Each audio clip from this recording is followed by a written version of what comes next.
ಆತ್ಮೀಯ ರೈತ ಬಾಂಧವರೇ ಹಾಗೂ ಕೃಷಿ ರಂಗ ಕಿಸಾನ್ ವಾಣಿ ಕಾರ್ಯಕ್ರಮಕ್ಕೆ ಒಳಗರೆ ಇವತ್ತು ನನ್ನ ಜೊತೆ ಕೆಳದಿ ಶಿವಪ್ಪ ನಾಯಕ ಕೃಷಿ ಹಾಗೂ ತೋಟಗಾರಿಕೆ ವಿಜ್ಞಾನಗಳ ವಿಶ್ವವಿದ್ಯಾಲಯ ಕೃಷಿ ವಿಜ್ಞಾನಗಳ ಮಹಾವಿದ್ಯಾಲಯ ಇರುವಕ್ಕಿ ಸಾಗರ ತಾಲೂಕು ಶಿವಮೊಗ್ಗ ಜಿಲ್ಲೆಯ ಬೇಸಾಯಶಾಸ್ತ್ರ ವಿಭಾಗದ ಸಹಾಯಕ ಪ್ರಾಧ್ಯಾಪಕಿಯಾಗಿ ಕಾರ್ಯನಿರ್ವಹಿಸ್ತಕ್ಕಂಥ ಡಾಕ್ಟರ್ ಸುಜಾತ ಎಚ್ ಟಿ ಅವರು ನಮ್ಮ ಜೊತೆಗಿದ್ದಾರೆ. ಇವತ್ತು ಏನು ನಮ್ಮ ಒಂದು ಈ ಪ್ರದೇಶದಲ್ಲಿ ಮಲೆನಾಡಿನ ಪ್ರದೇಶದಲ್ಲಿ ಹೆಚ್ಚಾಗಿ ಅರಿಶಿಣ ಮತ್ತು ಶುಂಠಿ ಬೆಳೆಯ ಒಂದು ಪ್ರಮೇಯ ಜಾಸ್ತಿ ಆಗೋ ಒಂದು ಈ ಸಂದರ್ಭದಲ್ಲಿ ಅರಿಶಿಣ ಬೆಳೆಯ ಒಂದು ಬೇಸಾಯ ಅಂದರೆ ಸುಧಾರಿತ ಬೇಸಾಯ ಪದ್ಧತಿಗಳ ಬಗ್ಗೆ ಇವತ್ತು ನಮ್ಮ ಜೊತೆ ಮಾಹಿತಿ ಮಾಡಿಕೊಡ್ಲಿಕ್ಕಿದ್ದಾರೆ. ಪ್ರಥಮವಾಗಿ ಭದ್ರಾವತಿ ಆಕಾಶವಾಣಿ FM ಕೇಂದ್ರದಿಂದ ತಮಗೆ ಸ್ವಾಗತ ಕೋರುತ್ತಾ. ನಮಸ್ಕಾರ ಮೇಡಮ್. ನಮಸ್ತೆ ಸರ್. ಹೇಳಿ, ಈ ಒಂದು ಅರಿಶಿಣ ಬೆಳೆಯ ಒಂದು ಪರಿಚಯದೊಂದಿಗೆ ನಮ್ಮ ಒಂದು ಪ್ರದೇಶದಲ್ಲಿ ಮಲೆನಾಡಿನ ಪ್ರದೇಶದಲ್ಲಿ ಯಾವ ರೀತಿಯಿಂದ ಈ ಬೆಳೆಯ ಒಂದು ಪದ್ಧತಿ, ಆಮೇಲೆ ಈ ಬೆಳೆಯ ಒಂದು ವಿಸ್ತೀರ್ಣ, ಇದ್ರ ಬಗ್ಗೆ ಕಿರು ಪರಿಚಯದೊಂದಿಗೆ ಮೇಡಮ್. ಸೊ ಅರಿಶಿಣ ಬೆಳೆ ನಮಗೆಲ್ಲರಿಗೂ ಗೊತ್ತಿರೋ ಹಾಗೆ ಸಾಂಬಾರು ಪದಾರ್ಥ ಬೆಳೆ ಇದು. ಸೊ ಔಷಧಿ ಬೆಳೆಯಾಗಿ ಕೂಡ ಇದು ಮಹತ್ವವನ್ನು ಹೊಂದಿದೆ. ಸೊ ನಾವು ದಿನನಿತ್ಯದಲ್ಲಿ ದೇವ್ರ ಮನೆಯಿಂದ ಬಳಕೆ ಮಾಡೋದ್ರಿಂದ ಹಿಡ್ಕೊಂಡು ಕಾರ್ಖಾನೆವರೆಗೂ ಕೂಡ ಇದ್ರ ಬೇಡಿಕೆ ಅಪಾರವಾಗಿದೆ. ಸೊ ಅರಿಶಿಣದಲ್ಲಿ ಒಂದು ಕುರ್ಕುಮನ್ ಕಂಟೆಂಟ್ ಅಂತ ಒಂದಿರುತ್ತೆ, 5% ಇರುತ್ತೆ. ಆ ಅಂಶ ಇರೋದ್ರಿಂದ ಅದನ್ನು ಜಾಸ್ತಿ ಔಷಧೀಯ ಮತ್ತು ಆಯುರ್ವೇದಿಕ್ ಫೀಲ್ಡಲ್ಲಿ ಅದನ್ನು ಬಳಕೆ ಮಾಡ್ತಾರೆ. ಈ ಅರಿಶಿಣದಲ್ಲಿ ಕ್ಯಾನ್ಸರ್ ಉತ್ಪತ್ತಿ ಮಾಡುವ ರೋಗಾಣುಗಳನ್ನು ನಾಶ ಮಾಡುವಂಥ ಸಾಮರ್ಥ್ಯ ಇರೋದ್ರಿಂದ ಸೊ ಇದನ್ನು ಯಥೇಚ್ಛವಾಗಿ ಬಳಸ್ತಾರೆ. ಆಹಾರ ಪದಾರ್ಥಗಳಲ್ಲೂ ಕೂಡ ನಾವು ಕಲರಿಂಗ್ ಮಾಡೋಕ್ಕೆ ಬಳಸ್ತೀವಿ, ಮತ್ತು ಬಟ್ಟೆ ಕಾರ್ಖಾನೆಗಳಲ್ಲೂ ಕೂಡ ಬಣ್ಣಕ್ಕೋಸ್ಕರ ಯೂಸ್ ಮಾಡ್ತಾರೆ. ಆಯುರ್ವೇದ ಔಷಧಿಯಲ್ಲಂತೂ ಇದು ಇದ್ದೇ ಇರುತ್ತೆ. ಸುಗಂಧ ದ್ರವ್ಯಗಳಲ್ಲಿ ತಯಾರಿಕೆಗಳಲ್ಲಿ ಕೂಡ ಇದಿರುತ್ತೆ. ಸೊ ಈ ಅರಿಶಿಣದ ವಿಸ್ತೀರ್ಣ ಆಗಿದೆ, ಎಷ್ಟು ಏರಿಯಾದಲ್ಲಿ ಬೆಳೀತಿದ್ದಾರೆ ಅಂತ ನೋಡೋದಾದರೆ ನಮ್ಮ ಪ್ರಪಂಚದಲ್ಲಿ ಸೊ ಭಾರತ ಉತ್ಪಾದನೆಯಲ್ಲಿ ಅರಿಶಿಣದ ಉತ್ಪಾದನೆಯಲ್ಲಿ ಅಗ್ರಸ್ಥಾನವನ್ನು ಪಡೆದಿದೆ. ಪ್ರತಿ ವರ್ಷ ಇಲ್ಲಿ ಭಾರತದಲ್ಲಿ ಸರಿಸುಮಾರು 1,73,000 ಹೆಕ್ಟೇರ್ ಪ್ರದೇಶದಲ್ಲಿ 8,55,000 ಟನ್ನಷ್ಟು ಉತ್ಪತ್ತಿಯನ್ನು ಮಾಡಲಾಗ್ತಾ ಇದೆ, ಬೆಳೆಯಲಾಗ್ತಾ ಇದೆ ಈ ಬೆಳೆನ. ಸೊ ಅದರಲ್ಲಿ ಒಂದಷ್ಟು ಭಾಗ ಇಲ್ಲೇ ಲೋಕಲಲ್ಲಿ ಡೊಮೆಸ್ಟಿಕ್ ಆಗಿ ದೇಶದೊಳಗಡೆ ಬಳಕೆ ಆಗುತ್ತೆ. ಸೊ ಇನ್ನು 3,75,000 ಟನ್ನಷ್ಟು ವಿದೇಶಕ್ಕೆ ರಫ್ತಾಗುತ್ತೆ. ಸೊ ಇದರಲ್ಲಿ ನಾವು ನೋಡೋದಾದರೆ ಈ ಬೆಳೆಗೆ ಸೂಕ್ತವಾಗಿರ್ತಕ್ಕಂಥ ರಾಜ್ಯಗಳು ಯಾವಪ್ಪ, ಯಾವ್ಯಾವ್ದು ರಾಜ್ಯಗಳಲ್ಲಿ ಬೆಳೀತಿದ್ದಾರೆ ಅಂತ ನೋಡೋದಾದರೆ ತಮಿಳುನಾಡು, ಆಂಧ್ರ ಪ್ರದೇಶ, ಕರ್ನಾಟಕದಲ್ಲಿ ಯಥೇಚ್ಛವಾಗಿ ಬೆಳೀತಾರೆ. ಯಾಕೆಂದರೆ ಈ ದಕ್ಷಿಣ ಭಾರತದ ಹವಾಮಾನ ಮತ್ತು ಮಣ್ಣು ತುಂಬ ಸೂಕ್ತವಾಗಿರ್ತಕ್ಕಂಥದ್ದು. ಸೊ ನಮ್ಮ ರಾಜ್ಯದಲ್ಲಿ ಶಿವಮೊಗ್ಗ ಡಿಸ್ಟಿಕಲ್ಲಿರುವಂತಹ ಮಣ್ಣು ಮತ್ತು ಹವಾಗುಣ ತುಂಬ ಸೂಕ್ತವಾಗಿದೆ, ಯಥೇಚ್ಛವಾಗಿ ಮಳೆ ಬೀಳುವಂತಹ ಪ್ರದೇಶ ಸೂಕ್ತವಾಗಿದೆ. ಸೊ ಇಲ್ಲಿ ರೈತರು ಮಾರುಕಟ್ಟೆಯ ಬೇಡಿಕೆಯನ್ನು ನೋಡಿಕೊಂಡು ಅದಕ್ಕನುಗುಣವಾಗಿ ಬೆಳೆದ್ರೆ, ಬೇಸಾಯ ಕ್ರಮಗಳನ್ನ ವೈಜ್ಞಾನಿಕವಾಗಿ ಅನುಸರಿಸಿದ್ರೆ ಖರ್ಚನ್ನು ಕಡಿಮೆ ಮಾಡಿಕೊಂಡು ಆದಾಯವನ್ನು ಪಡ್ಕೋಬಹುದು. ಇದು ಸಣ್ಣ ಕಿರು ಪರಿಚಯ ಈ ಬೆಳೆಯ ಬಗ್ಗೆ. ಈಗ ಪ್ರಮುಖವಾಗಿ ನಾವು ಹೇಳೋದಾದರೆ ಇದಕ್ಕೆ ಮಣ್ಣು ಯಾವ ರೀತಿಯಿಂದ ಇರಬೇಕು ಮತ್ತು ಹವಾಮಾನ ಯಾವ ರೀತಿಯಿಂದ, ಈಗಾಗಲೇ ತಾವು ಹೇಳಿದ್ದೀರಾ ಈ ಒಂದು ಮಲೆನಾಡು ಪ್ರದೇಶ, ಅದರಲ್ಲಿ ವಿಶೇಷವಾಗಿ ಶಿವಮೊಗ್ಗ ಜಿಲ್ಲೆ, ಚಿಕ್ಕಮಗಳೂರು ಜಿಲ್ಲೆ ಜೊತೆಗೆ ದಾವಣಗೆರೆ ಜಿಲ್ಲೆ ಕೂಡ ಇದಕ್ಕೆ ಸೂಕ್ತ ಅಂತ ಹೇಳ್ತಾ ಇದ್ದೀರಾ. ಆದರೂ ವಿಶೇಷವಾಗಿ ಹೇಳೋದಾದರೆ, ವೈಜ್ಞಾನಿಕವಾಗಿ ಹೇಳೋದಾದರೆ ಮಣ್ಣಿನ ಗುಣಧರ್ಮ ಹೇಗಿರಬೇಕು ಮತ್ತು ನೀರು ಯಾವ ರೀತಿಯಿಂದ, ಹವಾಮಾನ ಯಾವ ರೀತಿಯಿಂದ ಇರಬೇಕಂತ ಸ್ವಲ್ಪ ಹೇಳಿ. ಮಣ್ಣಿನ ಗುಣವನ್ನು ನೋಡೋದಾದರೆ ಯಾವ ಥರದ ಮಣ್ಣು ಸೂಕ್ತ ಅಂತ ಹೇಳಿದ್ರೆ, ಅರಿಶಿಣಕ್ಕೆ ಚೆನ್ನಾಗಿ ನೀರು ಬಸ್ತು ಹೋಗುವಂತಹ ಮಣ್ಣು ಬೇಕಾಗುತ್ತೆ. ಯಾಕಂದರೆ ಅರಿಶಿಣದ ಗೆಡ್ಡೆ ಭೂಮಿ ಒಳಗಡೆ ಬೆಳೆಯೋದ್ರಿಂದ ನೀರು ನಿಂತ್ಕೊಂಡ್ಬಿಟ್ರೆ ರೋಗಗಳು ಜಾಸ್ತಿ ಆಗಿ, ಗೆಡ್ಡೆ ಕೊಳೆ ರೋಗ ಜಾಸ್ತಿ ಆಗಿಬಿಡುತ್ತೆ. ಸೊ ಚೆನ್ನಾಗಿ ಬಸ್ತು ಹೋಗುವಂಥ ಮಣ್ಣಿರಬೇಕು. ಮಣ್ಣು ಮರಳು ಮಿಶ್ರಿತ ಕಪ್ಪು ಗೋಡು ಮಣ್ಣಾದರೆ ಅಥವಾ ಕೆಂಪು ಮಣ್ಣಾದರೆ ಉತ್ತಮ ಇರುತ್ತೆ. ಸೊ ಇದು ಮಣ್ಣಿನ ವಿಚಾರದಲ್ಲಿ. ಹವಾಮಾನ ಅಥವಾ ಹವಾಗುಣ ಯಾವ ಥರ ಇರಬೇಕು ಅಂತ ನೋಡಿದ್ರೆ, ಸೊ ಗಾಳಿಯಲ್ಲಿ ಯಥೇಚ್ಛವಾಗಿರ್ತಕ್ಕಂಥ ತೇವಾಂಶ ಮತ್ತು ಉಷ್ಣಭರಿತವಾಗಿರಬೇಕು. ಸೊ ಈ ಥರದ ವಾತಾವರಣ ಎಲ್ಲಿ ಸಿಗುತ್ತೆ ಅಂತ ಹೇಳಿದ್ರೆ 1,500 ಮಿಲಿಮೀಟರ್ನಿಂದ 2,250 ಮಿಲಿಮೀಟರ್ ಮಳೆ ಬೀಳುವಂಥ ಪ್ರದೇಶದಲ್ಲಿ, ನಮ್ಮ ಶಿವಮೊಗ್ಗ ಡಿಸ್ಟಿಕ್ಕು ಕರ್ನಾಟಕದಲ್ಲಿ ಯಥೇಚ್ಛವಾಗಿ ಮಳೆಯನ್ನು ಪಡೆಯುವಂತಹ ಒಂದು ಪ್ರದೇಶ. ಸೊ ಈ ಪ್ರದೇಶ ತುಂಬ ಸೂಕ್ತವಾಗಿದೆ. ಇಲ್ಲಿ ಒಂದು ಉಷ್ಣಾಂಶ 20 ರಿಂದ 30 ಡಿಗ್ರಿ ಸೆಲ್ಸಿಯಸ್ ಉಷ್ಣತೆ ಇರುವಂತಹ ಪ್ರದೇಶ ತುಂಬ ಉತ್ತಮವಾಗಿರುತ್ತೆ ಈ ಬೆಳೆಗೆ ಬೆಳೆಯೋದಾದ್ರೆ. ಸೊ ಅದಕ್ಕೆ ನಮ್ಮ ತಮಿಳುನಾಡಿನಲ್ಲಿ ಜಾಸ್ತಿ ಬೆಳೀತಾರೆ, ಕರ್ನಾಟಕ, ಆಂಧ್ರ ಪ್ರದೇಶದಲ್ಲೂ ಕೂಡ ಬೆಳೀತಾರೆ. ಸೊ ನಮ್ಮ ಕರ್ನಾಟಕದಲ್ಲಿ ಮೈಸೂರು ಡಿಸ್ಟಿಕ್ ಅಲ್ಲೆಲ್ಲ ತುಂಬಾ ಬೆಳೀತಾರೆ. ಸೊ ಇಲ್ಲಿ ಬಟ್ ಈ ಶಿವಮೊಗ್ಗ ಡಿಸ್ಟಿಕ್ ಏನಿದೆ, ಸುತ್ತಮುತ್ತಲಿನ ಏರಿಯಾ ಏನಿದೆ, ನೀರನ್ನ ಇಟ್ಕೊಂಡು ನಾವು ಬೆಳಿಬಹುದು. ನೀರಾವರಿ ನೀರ್ ಮೇಲೆ ಬೆಳಿಬಹುದು, ಅಥವಾ ಮಳೆ ಬೀಳೋ ಪ್ರದೇಶ, ಯಥೇಚ್ಛವಾಗಿ ಮಳೆ ಬೀಳೋ ಪ್ರದೇಶದಲ್ಲಿ ನಾವು ಬೆಳ್ಕೋಬಹುದು ಚೆನ್ನಾಗಿ. ಸೊ ಇಲ್ಲಿ ನಮ್ಮ ಡಿಸ್ಟಿಕ್ ಏನಿದೆ ತುಂಬಾ ಸೂಕ್ತವಾದಂತಹ ಪ್ರದೇಶ. ಈಗ ತಳಿಗಳಿಗೆ ಬಂದರೆ ಯಾವ ತಳಿಗಳು ಸೂಕ್ತ ಇದ್ದಾವೆ ನಮ್ಮ ದೇಶದಲ್ಲಿ, ಜೊತೆಗೆ ಕರ್ನಾಟಕ ರಾಜ್ಯಕ್ಕೆ ಬಂದರೆ ಯಾವ ತಳಿ, ಅದರಲ್ಲಿ ಮತ್ತೆ ಈಗ ವಿಶೇಷವಾಗಿ ಈ ಒಂದು ಮಲೆನಾಡು ಮತ್ತು ಅರೆ ಮಲೆನಾಡು ಪ್ರದೇಶಗಳಿಗೆ ಯಾವ ತಳಿಗಳು ಸೂಕ್ತ ಇದೆ ಮತ್ತು ಅದರ ಗುಣಲಕ್ಷಣಗಳ ಬಗ್ಗೆ ಸ್ವಲ್ಪ. ಸೊ ಇಲ್ಲಿ ನಮ್ಮ ಇಂಡಿಯಾದಲ್ಲಿ ನೋಡಿದ್ರೆ ಸುಮಾರು ಒಂದು 60ಕ್ಕಿಂತ ಜಾಸ್ತಿನೇ ತಳಿಗಳು ಇದ್ದಾವೆ. ಆದರೆ ನಮ್ಮ ಕರ್ನಾಟಕಕ್ಕೆ ಬಂದರೆ ಕರ್ನಾಟಕದ ಪ್ರದೇಶದಲ್ಲಿ ಸೊ ದಕ್ಷಿಣ ಒಣ ಪ್ರದೇಶದಲ್ಲಿ ಬೆಳೆಯೋದಾದರೆ ಮೈಸೂರು ಆ ರೀಜನಲ್ಲಿ ಬೆಳೆಯೋದಾದರೆ ಕಸ್ತೂರಿ, ಮುಂಡಗ ಅಂತ ಹೇಳ್ಬಿಟ್ಟು ಒಂದು, CO1 ಅಂತ, ಸುವರ್ಣ, ಬೆಂಗಳೂರು ಅಂತ ಹೇಳೋ ಒಂದು, ಮೈದುಕೋಲ್ ಅಂತ ಒಂದು, ಅಮಲಾಪುರಂ ಅಂತ ಒಂದು, ಸೇಲಂ ಅಂತ ಈ ತಳಿಗಳು ಸೂಕ್ತವಾಗಿರ್ತವೆ. ಮತ್ತು ಗುಡ್ಡಗಾಡು ಪ್ರದೇಶಕ್ಕೆ ಬಂದರೆ ಇಲ್ಲಿ ರೀಜನ್ ನಮ್ಮ ಶಿವಮೊಗ್ಗದಲ್ಲಿ ಈ ಕಡೆ ಸಾಗರ ಕಡೆ ಬಂದರೆ ಸೊ ಗುಡ್ಡಗಾಡು ಪ್ರದೇಶಕ್ಕೆಲ್ಲ ಬಂದರೆ ಆರ್ಮರ್, ಸುವರ್ಣ, ಬೆಂಗಳೂರು, BSR 1 ಅನ್ನೋ ತಳಿಗಳು ಸೂಕ್ತವಾಗಿರ್ತಕ್ಕಂಥವು. ಮತ್ತು ಕರಾವಳಿ ಪ್ರದೇಶಕ್ಕೆ ಹೋದರೆ ಕರಾವಳಿ ಪ್ರದೇಶದಲ್ಲಿ ಸುದರ್ಶನ, ಕಸ್ತೂರಿ, ಮುಂಡಗ, ಅಲೆಪ್ಪ ತಳಿಗಳು ಸೂಕ್ತವಾಗಿರ್ತಕ್ಕಂಥವು. ಈಗ ISR ಸ್ಪೈಸ್ ರಿಸರ್ಚ್ ಇನ್ಸ್ಟಿಟ್ಯೂಟ್ ಏನಿದೆ ಅದರಿಂದ ಬಿಡುಗಡೆ ಆಗಿರ್ತಕ್ಕಂಥ ಒಂದು ಪ್ರತಿಭಾ ಅನ್ನೋ ವೆರೈಟಿ ಕೂಡ ತುಂಬ ಚೆನ್ನಾಗಿ ಸೂಕ್ತ ಆಗುತ್ತೆ ಈ ರೀಜನಲ್ಲೆಲ್ಲ. ಪ್ರತಿಭಾ ಅನ್ನೋದು ಕೂಡ ನಾವೆಲ್ಲ ಬಳಸ್ತಾ ಇದ್ದೀವಿ ಮತ್ತು ನಾವು ಅದನ್ನು ಪ್ರಮೋಟ್ ಕೂಡ ಮಾಡ್ತಾ ಇದ್ದೀವಿ ರೈತರಲ್ಲಿ. ಈಗ ಭೂಮಿ ತಯಾರಿಕೆಗೆ ಬಂದರೆ ಹೇಗೆ ಮಾಡಬೇಕು, ಜೊತೆಗೆ ಬೇಸಾಯ ಕ್ರಮಗಳು ಏನೇನಂತ ಸ್ವಲ್ಪ ಹೇಳಿ ಮೇಡಮ್. ಸೊ ಭೂಮಿಯನ್ನು 2 ರಿಂದ 3 ಬಾರಿ ಉಳುಮೆ ಮಾಡಿಕೊಂಡು ಸೊ ಹದ ಮಾಡಿ ಇಟ್ಕೋಬೇಕಾಗುತ್ತೆ. ಸೊ ನಾರ್ಮಲ್ ಆಗಿ ಯಾವ ಬೆಳೆ ಎಲ್ಲ ಬೆಳೆಗಳಿಗೂ ನಾವು ಹೇಗೆ ತಯಾರು ಮಾಡ್ಕೊತೀವಿ ಭೂಮಿನ ಅದೇ ಥರ. ಸೊ ಬಟ್ ನಾಟಿ ಮಾಡೋಕ್ಕೂ ಮುಂಚೆ, ಬಿತ್ತನೆ ಮಾಡೋಕ್ಕೂ ಮುಂಚೆ ಒಂದು 15 ದಿನ ಮುಂಚೆ ಸೊ ಈ ಬೆಳೆಗೆ ಒಂದು 15 ರಿಂದ 20 ಟನ್ನಷ್ಟು ಕೊಟ್ಟಿಗೆ ಗೊಬ್ಬರವನ್ನು ಹಾಕಿ ಉಳುಮೆ ಮಾಡ್ಕೋಬೇಕು. ಲಾಸ್ಟಿಗೆ ಒಂದ್ಸಲ ಉಳುಮೆ ಮಾಡ್ಕೋಬೇಕು. ಸೊ ಚೆನ್ನಾಗಿ ಮಿಶ್ರಣ ಆಗುತ್ತೆ. ಸೊ ಅದಾದಮೇಲೆ ನಾವು ಅರಿಶಿಣದ ಕೊಂಬುಗಳನ್ನ ನಾವು ಬೀಜೋಪಚಾರ ಮಾಡಿ ಇಟ್ಕೋಬೇಕಾಗುತ್ತೆ ಬಿತ್ತನೆಗೆ. ಸೊ ಬೀಜೋಪಚಾರ ಯಾವ್ದ್ರಿಂದ ಮಾಡ್ಬೋದು ಅಂತ ಹೇಳಿದ್ರೆ ಮ್ಯಾಂಕೋಜೆಬ್ ಅನ್ನೋ ಕೆಮಿಕಲಲ್ಲಿ ಮಾಡ್ಬೋದು. ಸೊ ಅದನ್ನು 4 ಗ್ರಾಮ್ ಮ್ಯಾಂಕೋಜೆಬ್ಬನ್ನು 1 ಲೀಟರಿಗೆ ಬೆರೆಸ್ಕೋಬೇಕು. ಆ ಥರ ಮಿಶ್ರಣ ಮಾಡಿಕೊಂಡು ಅಷ್ಟು ಕಾನ್ಸಂಟ್ರೇಷನ್ ಇರೋ ಮಿಶ್ರಣದಲ್ಲಿ 4 ರಿಂದ 5 ತಾಸು ನೆನೆ ಇಡಬೇಕು. ನೆನೆ ಇಟ್ಟಾದ್ಮೇಲೆ ಅದನ್ನು ನಾವು ಬಳಸ್ಬೋದು. ಇದರಿಂದಾಗಿ ನಾವು ಗೆಡ್ಡೆ ಕೊಳೆ ರೋಗಗಳನ್ನೆಲ್ಲ ಸ್ವಲ್ಪ ತಡೆಗಟ್ಟಬಹುದು. ಸೊ ಹೀಗೆ ಉಪಚರಿಸಿದ ಕೊಂಬುಗಳನ್ನ, ಸೀಡ್ ಟ್ರೀಟ್ಮೆಂಟ್ ಮಾಡ್ಕೊಂಡಿರೋ ಕೊಂಬುಗಳನ್ನ 45 ಸೆಂಟಿಮೀಟರ್ ಸಾಲುಗಳಲ್ಲಿ, 45 ಸೆಂಟಿಮೀಟರ್ ಅಂತರವಿರುವ ಸಾಲುಗಳಲ್ಲಿ ಸೊ 22.5 ಸೆಂಟಿಮೀಟರ್ ಅಂತರದಲ್ಲಿ ಒಂದು ಕೊಂಬಿಂದ ಒಂದು ಕೊಂಬಿಗೆ 22.5 ಸೆಂಟಿಮೀಟರ್ ಇರಬೇಕು. ಈ ಅಂತರದಲ್ಲಿ ನಾವು ನಾಟಿ ಮಾಡ್ಕೋಬಹುದು. ಅಥವಾ ಇಲ್ಲಿ ಯಥೇಚ್ಛವಾಗಿ ಮಳೆ ಬೀಳೋ ರೀಜನ್ ಇರೋದ್ರಿಂದ ನಾವು ಶುಂಠಿಗೆ ಹೆಂಗೆ ಮಡಿ ಮಾಡ್ತೀವಿ, ರೈಸ್ಡ್ ಬೆಡ್ ಮಾಡ್ತೀವಿ, ಏರು ಮಡಿಗಳನ್ನ ಮಾಡ್ತೀವಿ, ಸೇಮ್ ಅದೇ ಥರ ಅದೇ ಅಂತರವಿರುವ ಅಷ್ಟೇ ಸೈಜಿನ ಮಡಿಗಳನ್ನ ಮಾಡಿಕೊಂಡು ಕೂಡ ಮಡಿಗಳ ಮೇಲೆ ನಾಟಿ ಮಾಡುವಂಥದ್ದು ಇದೆ. ಸೊ ಆ್ಯಕ್ಚುಲಿ ಹೈ ರೈನ್ಫಾಲ್ ಏರಿಯಾಗೆ ಸೊ ಏರು ಮಡಿ ಪದ್ಧತಿ ತುಂಬ ಸೂಕ್ತವಾಗಿರ್ತಕ್ಕಂಥದ್ದು. ಒಣ ಪ್ರದೇಶದಲ್ಲಿ, ಕರಾವಳಿ ಪ್ರದೇಶದಲ್ಲಿ ಕೂಡ ನಾವು ಸಮ ಇರುವಂಥ ನೆಲದಲ್ಲೇ ಈಗ 45 ಸೆಂಟಿಮೀಟರ್ ಸಾಲಿಂದ ಸಾಲಿಗೆ 22 ಸೆಂಟಿಮೀಟರ್ ಬುಡದಿಂದ ಬುಡಕ್ಕೆ ಅಷ್ಟು ಅಂತರವನ್ನು ಕೊಟ್ಕೊಂಡು ನಾವು ನಾಟಿ ಮಾಡಬಹುದು. ಈಗ ಒಂದು ಅಂತರದ ಒಂದು ನಿರ್ವಹಣೆಗೆ ಬಂದರೆ ಅಂದರೆ ಯಾವ ರೀತಿಯಿಂದ ಈಗ ಸಸ್ಯದಿಂದ ಸಸಿಗೆ, ಗಿಡದಿಂದ ಗಿಡಕ್ಕೆ, ಸಾಲಿನಿಂದ ಸಾಲಿಗೆ ಅಂತರ ಎಷ್ಟು ಕೊಡಬೇಕಂತ ಹೇಳ್ತೀರಾ? ಸೊ ಈಗಾಗಲೇ ಹೇಳಿದ ಹಾಗೆ 45 ಸೆಂಟಿಮೀಟರ್ ಸಾಲಿನಿಂದ ಸಾಲಿಗೆ ಕೊಡಬೇಕು. 22.5 ಸೆಂಟಿಮೀಟರ್ ಬುಡದಿಂದ ಬುಡಕ್ಕೆ, ಅಂದರೆ ಒಂದು ಕೊಂಬಿನಿಂದ ಇನ್ನೊಂದು ಕೊಂಬಿಗೆ 22.5 ಸೆಂಟಿಮೀಟರ್ ಕೊಡ್ತಾರೆ. ಸೊ ಅಥವಾ ನಾವು ಏರು ಮಡಿಗಳನ್ನ ಮಾಡ್ಬೋದು. ಏರು ಮಡಿ ಹೆಂಗೆ ಅಂತ ಹೇಳಿದ್ರೆ 60 ಸೆಂಟಿಮೀಟರ್ ಏರು ಮಡಿ ಮಾಡ್ಕೊಳ್ಳೋದು, ಮಧ್ಯದಲ್ಲಿ 30 ಸೆಂಟಿಮೀಟರ್ ಜಾಗ ಬಿಟ್ಕೊಳ್ಳೋದು.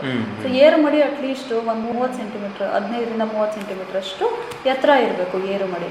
ಸೊ ಈ ಥರ 60 ಸೆಂಟಿಮೀಟರ್ ಬೆಡ್ಗಳಲ್ಲೂ ನಾವು ಶುಂಠಿ ಮಡಿಗಳನ್ನ ಮಾಡ್ಕೊಂತಾರಲ್ಲ ರೈತರು, ಅದೇ ಥರ ಏರು ಮಡಿಗಳನ್ನ ಮಾಡ್ಕೊಂಡು ಕೂಡ ನಾಟಿ ಮಾಡಬಹುದು. ಜೊತೆ ಈಗ ರಸಗೊಬ್ಬರಗಳ ಒಂದು ನಿರ್ವಹಣೆಗೆ ಬಂದರೆ ಏನು ಹೇಳ್ತೀರಾ ಮೇಡಮ್? ಸೊ ರಸಗೊಬ್ಬರವನ್ನು ಯಥೇಚ್ಛವಾಗಿ ಬಳಸಿದ್ರೆ ಭೂಮಿ ತುಂಬ ಇಳುವರಿ ಬರುತ್ತೆ ಅಂತ ಹೇಳ್ಬಿಟ್ಟು ರೈತರು ಜಾಸ್ತಿ ಯಥೇಚ್ಛವಾಗಿ ರಸಗೊಬ್ಬರವನ್ನು ಹಾಕಕ್ಕೆ ಇಷ್ಟಪಡ್ತಾರೆ, ಹಾಕ್ತಾರೆ ಕೂಡ. ಅದು ತುಂಬ ತಪ್ಪು ಕಲ್ಪನೆ. ಸೊ ಅತಿ ಹೆಚ್ಚು ರಾಸಾಯನಿಕ ಗೊಬ್ಬರ ಬಳಸಿದ್ರೆ ಖರ್ಚು ಹೆಚ್ಚಾಗುತ್ತೆ, ಜೊತೆಗೆ ಭೂಮಿ ಸಹ ತನ್ನ ಸಹಜ ಫಲವತ್ತತೆಯನ್ನು ಕಳ್ಕೊಳ್ತಾ ಹೋಗುತ್ತೆ. ಸೊ ಅದಕ್ಕೆ ಯಥೇಚ್ಛವಾಗಿ ಹಾಕಬಾರ್ದು.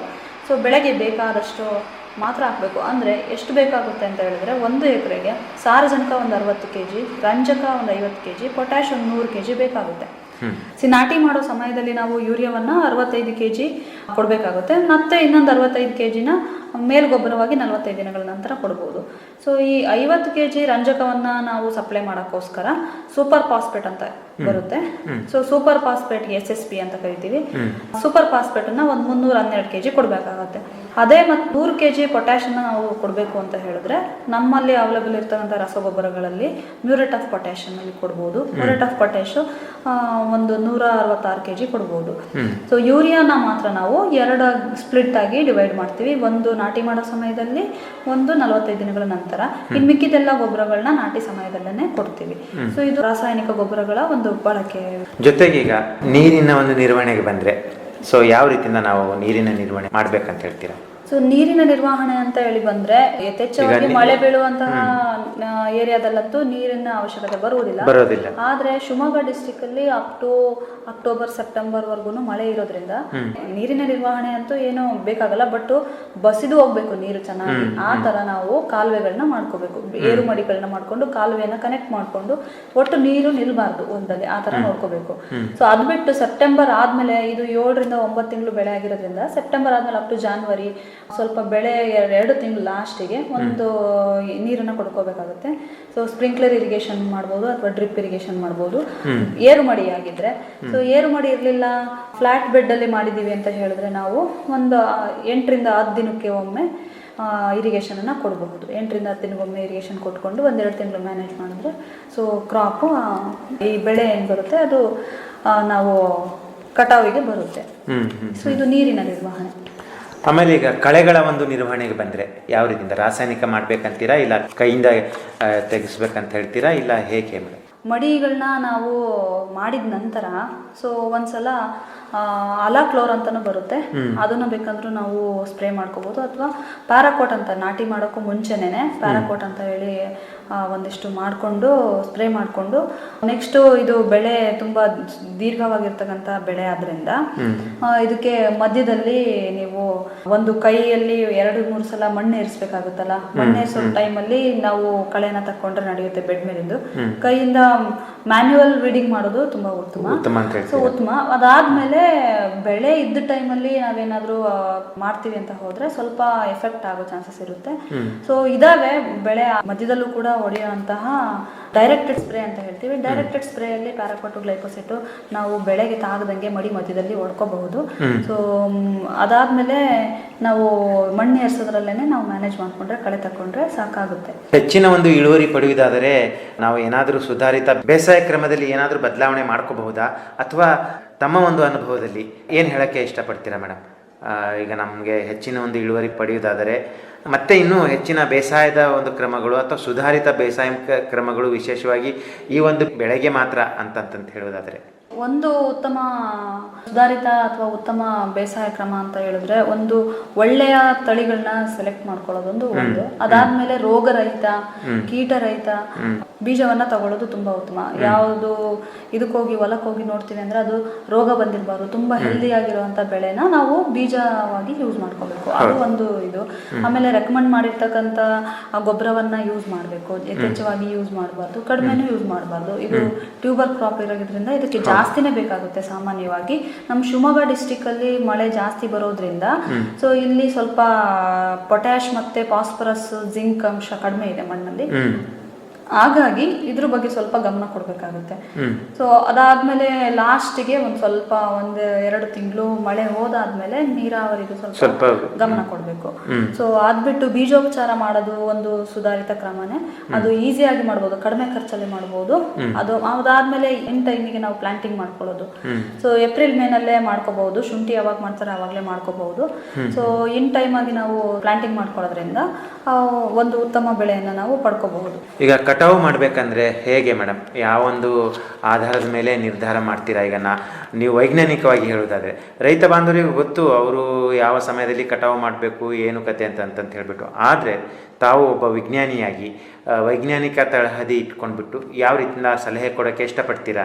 ಸೊ ಕೊಯ್ಲು ಅಂತ ನೋಡಿದ್ರೆ ಅರಿಶಿನ ಒಂದು ಸುಮಾರು 7 ರಿಂದ 9 ತಿಂಗಳ ಬೆಳೆ ಇರೋದ್ರಿಂದ ಸೊ ಅದು ಒಂದು 7 ರಿಂದ 9 ತಿಂಗಳಿಗೆ ಕೊಯ್ಲಿಗೆ ಬರುತ್ತೆ. ಕೊಯ್ಲು ನಿರ್ಧಾರ ಮಾಡೋಕೆ ನಾವು ಯಾವ ಅಂಶವನ್ನ ಗಮನಿಸಬೇಕು ಅಂತ ಹೇಳಿದ್ರೆ ಎಲೆಗಳು ಹಳದಿ ಬಣ್ಣಕ್ಕೆ ತಿರುಗಿ ಒಣಗೋಕ್ ಶುರುವಾಗುತ್ತೆ. ಆವಾಗ ನಾವು ಕೊಯ್ಲನ್ನ ಮಾಡ್ಕೋಬೇಕಾಗುತ್ತೆ. ಕೊಯ್ಲು ಮಾಡೋ ಟೈಮಲ್ಲಿ ನಾವು ಎಲೆಗಳನ್ನ ಮತ್ತೆ ಕಾಂಡದ ಭಾಗವನ್ನ ಕತ್ತರಿಸಿ ತೆಗಿಬೇಕಾಗುತ್ತೆ. ಅದಾದ್ಮೇಲೆ ಒಂದು 2 ರಿಂದ 3 ದಿನಗಳ ಕಾಲ ನೀರನ್ನ ಹಾಯಿಸಿ ಬಿಡಬೇಕು. ಹಾಗೆ ನೀರನ್ನ ಚೆನ್ನಾಗಿ ಹಾಯಿಸಿಬಿಟ್ರೆ ಮಣ್ಣು ಸ್ವಲ್ಪ ಹಗುರವಾಗುತ್ತೆ.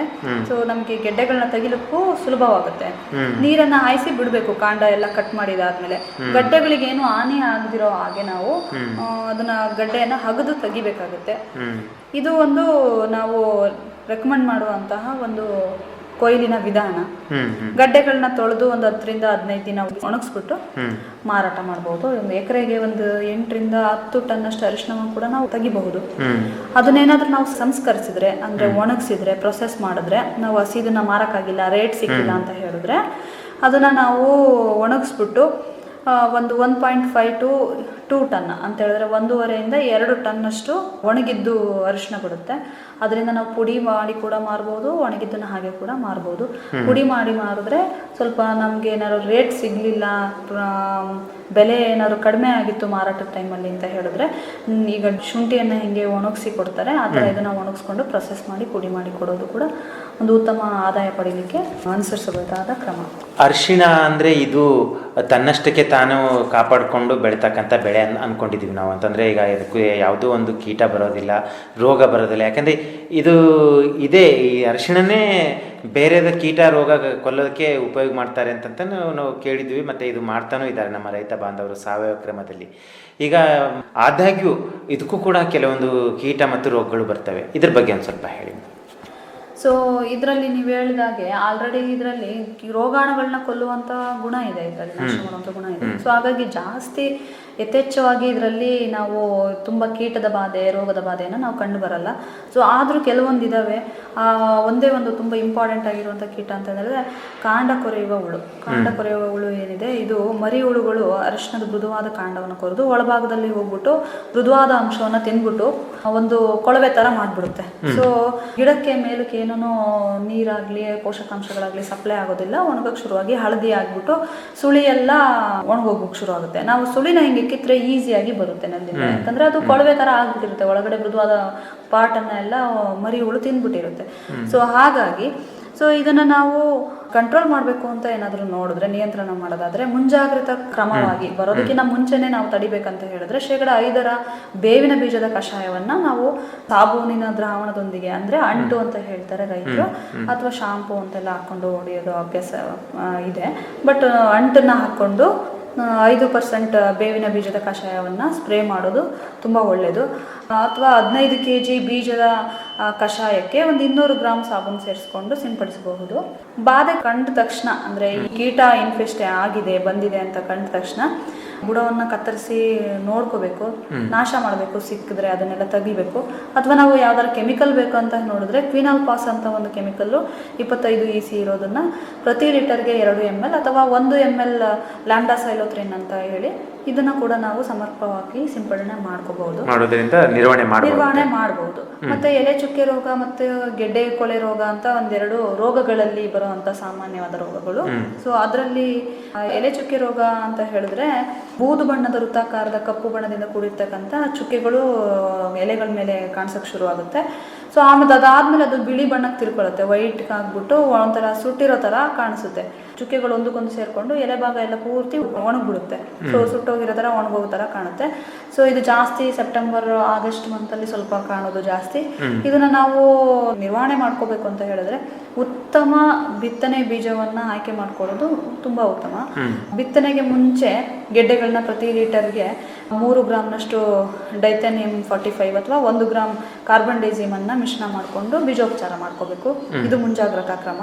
ಬಂದಾದ್ಮೇಲೆ ಏನ್ ಮಾಡ್ಬೋದಪ್ಪ ಅಂತ ಹೇಳಿದ್ರೆ 2.5 ಗ್ರಾಮ್ ಡೈಥೇನಿಯಂ 45 ಅಥವಾ 1 ಗ್ರಾಮ್ ಕಾರ್ಬನ್ ಡೈಸಿಮ್ ಅನ್ನು ಪ್ರತಿ ಲೀಟರ್ ನೀರಿಗೆ ಬೆರೆಸಿ ಸಿಂಪಡಣೆ ಮಾಡುವಂಥದ್ದು. 2 ರಿಂದ 3 ಬಾರಿ ಸಿಂಪಡಣೆ ಮಾಡ್ಕೋಬೇಕು, 1 ವಾರದ ಅಂತರ ಇಟ್ಕೊಂಡು.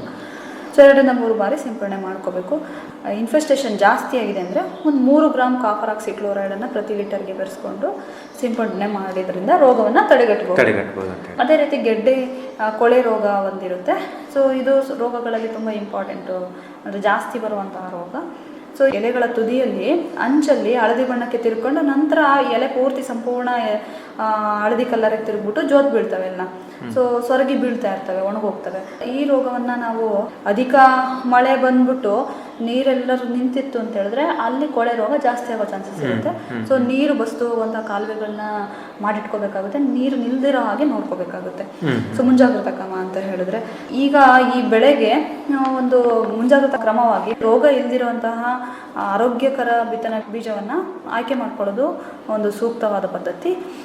ಅದಾದಮೇಲೆ ನಾವು ಮ್ಯಾಂಕೋಸೆಬ್ ಅಂತ ಹೇಳ್ಬಿಟ್ಟು ಒಂದು ಶಿಲೀಂಧ್ರನಾಶಕ ಬರುತ್ತೆ, ಮೆಟಲಾಕ್ಸಿಲ್ ಅಂತ ಬರುತ್ತೆ. ಮೆಟಲಾಕ್ಸಿಲ್ ಮ್ಯಾಂಕೋಸೆಬ್ ಶಿಲೀಂಧ್ರನಾಶಕವನ್ನು, ಮೆಟಲಾಕ್ಸಿಲನ್ನು 4 ಗ್ರಾಮ್ ಮತ್ತು ಮ್ಯಾಂಕೋಸೆಬನ್ನು 4 ಗ್ರಾಮನ್ನು ಪ್ರತಿ ಲೀಟರ್ಗೆ ನಾವು ಹಾಕ್ಕೊಂಡು ಸ್ಪ್ರೇ ಮಾಡ್ಬೋದು. ಮತ್ತು ಕ್ವಿನಾಲ್ ಪಾಸ್ ಅಂತ ಬರುತ್ತೆ 2 ml, ಅದನ್ನು ಪ್ರತಿ ಲೀಟರ್ಗೆ 2 ml. ಮ್ಯಾಂಕೋಸೆಬ್ ಅದು 3 ಗ್ರಾಮ್ ಬರುತ್ತೆ ಪ್ರತಿ ಲೀಟರ್ಗೆ. ಅದಾದಮೇಲೆ ಕ್ವಿನಾಲ್ ಪಾಸ್ ಅನ್ನೋದು ಒಂದು 2 ml ಪ್ರತಿ ಲೀಟರ್ಗೆ. ಈ ಥರ ಯಾವುದಾದ್ರೂ ಒಂದು ಶಿಲೀಂಧ್ರನಾಶಕವನ್ನು ಬಳಸ್ಕೊಂಡು ನಾವು ಸ್ಪ್ರೇ ಮಾಡ್ಬೋದು. ನಾವು ಸೀಡ್ ಟ್ರೀಟ್ಮೆಂಟ್ ಕೂಡ ಅಂದರೆ ಬೀಜೋಪಚಾರ ಮಾಡಿಟ್ಕೋಬೋದು. ಮ್ಯಾಂಕೋಸೆಬ್ 3 ಗ್ರಾಮ್ ಮ್ಯಾಂಕೋಸೆಬ್ನ 1 ಲೀಟ್ರ್ ನೀರಿಗೆ ಅಂದರೆ ಆ ಥರ ಕಾನ್ಸಂಟ್ರೇಷನಲ್ಲಿ ಮಾಡಿಟ್ಕೊಂಡು ನೆರಳಿನಲ್ಲಿ ಅದನ್ನು ನೆನೆಸಿ ಬೀಜವನ್ನು ಒಣಗಿಸ್ಕೊಂಡು ಬಿತ್ತನೆ ಮಾಡೋದು ತುಂಬ ಉತ್ತಮ. ಇದಿಷ್ಟು ರೋಗ ಮತ್ತು ಕೀಟದ ವಿವರಣೆ. ಜೊತೆಗೀಗ ಒಟ್ಟಾರೆಯಾಗಿ ನಮ್ಮ ರೈತ ಬಾಂಧವರಿಗೆ ಈ ಬೆಳೆಯ ಒಂದು ಆಧುನಿಕ ಬೇಸಾಯ ಕ್ರಮಗಳ ಕುರಿತು ಇನ್ನೂ ಹೆಚ್ಚಿನ ಮಾಹಿತಿ ಬೇಕಾದಲ್ಲಿ ತಮ್ಮ ದೂರವಾಣಿ ಸಂಖ್ಯೆ ಕೊಡಿಯೇ? ನನ್ನ ದೂರವಾಣಿ ಸಂಖ್ಯೆ 9008994378 ಈ ನಂಬರ್ಗೆ ಸಂಪರ್ಕಿಸಬಹುದು. ಧನ್ಯವಾದ ಮೇಡಮ್. ಇದುವರೆಗೆ ತಾವು ಅರಿಶಿಣ ಬೆಳೆಯ ಒಂದು ಆಧುನಿಕ ಬೇಸಾಯ ಕ್ರಮಗಳ ಬಗ್ಗೆ ಸಂಪೂರ್ಣವಾಗಿ ನಮ್ಮ ರೈತ ಬಾಂಧವರಿಗೆ ತಾವು ಮಾಹಿತಿ ಮಾಡಿಕೊಟ್ಟಿದ್ದೀರಾ. ಭದ್ರಾವತಿ ಆಕಾಶವಾಣಿ FM ಕೇಂದ್ರದಿಂದ ತಮಗೆ ಮತ್ತೊಮ್ಮೆ ಧನ್ಯವಾದಗಳನ್ನು ಅರ್ಪಿಸುತ್ತಾ ಈ ಕಾರ್ಯಕ್ರಮದಲ್ಲಿ ಭಾಗಿಯಾಗಿ ಮಾಹಿತಿ ನೀಡೋದಕ್ಕೆ ಇನ್ನೊಮ್ಮೆ ಧನ್ಯವಾದ ಮೇಡಮ್. ಧನ್ಯವಾದ.